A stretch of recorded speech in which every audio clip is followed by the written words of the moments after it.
Waalaikumsalam warahmatullahi wabarakatuh. Selamat pagi anak-anak. Pagi, Ibu.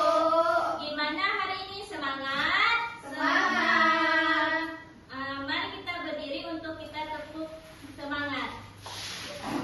Tepuk semangat. Semangat. Semangat.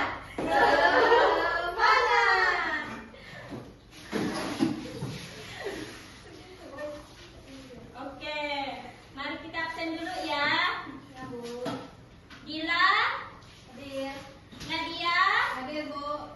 Naila, Hadir, Bu. Nabila. Hadir, Bu. Oke, kita akan membahas tentang pengertian cerpen dan unsur cerpen. Siapa yang tahu apa itu cerpen? Tidak, Ibu. Cerpen adalah salah satu karya sastra yang merupakan diri pada satu tokoh dalam satu situasi. Terus unsur cerpen ada dua, yaitu unsur intrinsik dan unsur ekstrinsik. Apa pengertian unsur intrinsik? Pengertian. Saya akan jawab, Bu. Membangun cerita yang berasal dari cerita itu sendiri, Bu. Terdiri dari apa itu unsur intrinsik? Tidak tahu, Bu. Itu ada tema, tokoh, alur, latar, sudut pandang, amanat, dan gaya bahasa. Pertama, tema. Tema adalah ide dasar atau gagasan utama yang melatar belakangi keseluruhan cerita. Kedua, tokoh, pelaku dalam cerita, dan watak sifat yang dilekatkan pada mereka. Ketiga, alur, rangkaian peristiwa atau jalan cerita yang disusun secara kronologis dari awal hingga akhir. Yang keempat, latar. Latar adalah keterangan mengenai tempat, waktu, dan suasana terjadinya peristiwa dalam cerita. 5. Sudut pandang, posisi pengarang dalam penyampaian cerita, apakah sebagai orang pertama atau orang ketiga. Keenam, amanat, pesan moral atau pelajaran yang ingin disampaikan penulis kepada pembaca. Ketujuh, gaya bahasa. Gaya bahasa, cara khas pengarang dalam memilih diksi atau merangkai kalimat seperti penggunaan majas.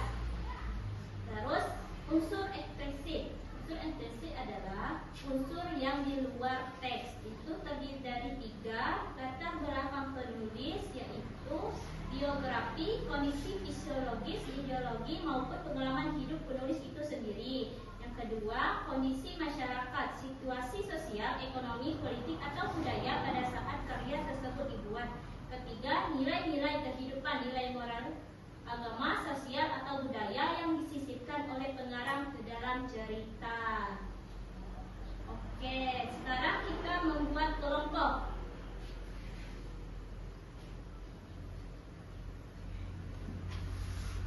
Ibu, kelompoknya pilih sendiri namanya. Ya, pilih sendiri.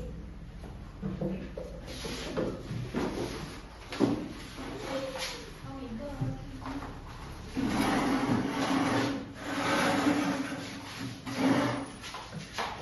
Jadi kelompoknya membuat cerita. Ibu, mau tanya, kalau sudut pandang kita menceritakan diri kita sendiri itu apa? Orang pertama aku. Kasih, Bu. Ya. Sekarang siapa yang mau maju untuk cerita? Kelompok kami, Bu. Oke, silakan maju.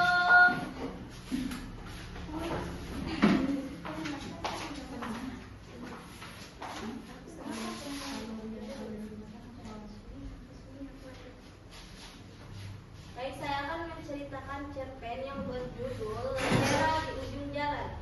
Di sebuah desa kecil yang dikelilingi sawah, hiduplah seorang anak laki-laki bernama Bara. Setiap sore, Bara selalu menunggu di tepi jalan setapak sambil memeluk erat sebuah kotak kayu. Ia menantikan kepulangan ayahnya yang bekerja di kota, yang sudah pergi selama bertahun-tahun. Hari itu langit terlihat mendung, angin bertiup agak kencang, membuat dedaunan Tetapi Bara tetap duduk di sana, tidak mau pulang, meski ibunya sudah berkali-kali memanggil. Nanti ayah lewat dan tidak melihatku bagaimana? Jawabannya setiap kali dipanggil. Saat senja mulai menghilang dan kegelapan perlahan menyelimuti desa, hujan pun turun. Bara mulai menggigil kedinginan, namun matanya tetap menatap lurus ke arah jalan yang berkelok. Tiba-tiba, dari kejauhan terlihat cahaya lampu yang makin mendekat, diikuti suara langkah kaki yang berat namun tergesa. Benar saja, sosok tinggi besar dengan pakaian yang agak lusuh, namun wajah yang tersenyum lebar itu adalah ayahnya. Bara berlari secepat kilat, melompat dan memeluk erat kaki ayahnya. "Ayah!" serunya dengan suara bergetar karena bahagia. Ayahnya berlutut dan memeluk anaknya dengan erat. "Maaf ya ayah, terlambat. Nah, perjalanan jauh sekali."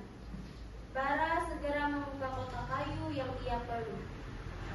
Di dalamnya ada sebuah lentera kayu buatan tangannya sendiri yang sudah ia nyalakan apinya. Aku buat ini ya, supaya ayah tidak tersesat di jalan yang gelap, kata Bara polos. Ayah terharu sekali. Di bawah rintik hujan, lentera kecil itu bersinar terang, menyalakan kehangatan di hati mereka berdua. Malam itu, rumah kecil mereka dipenuhi tawa dan cerita, seolah tidak ada jarak yang pernah memisahkan mereka. Pesan dari cerita, kasih sayang yang tulus, meski dinyatakan dengan cara sederhana, akan selalu menjadi cahaya yang menuntun orang yang kita sayangi untuk pulang. Oke, terima kasih untuk Nabila dan Dila. Silakan duduk.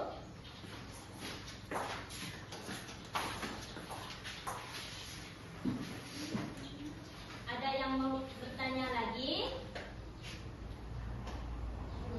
Bu, izin bertanya, Ya. alur yang kalian gunakan apa? Alur maju. Ibu, dari cerita yang kami bacakan, Ya. sudut pandang yang digunakan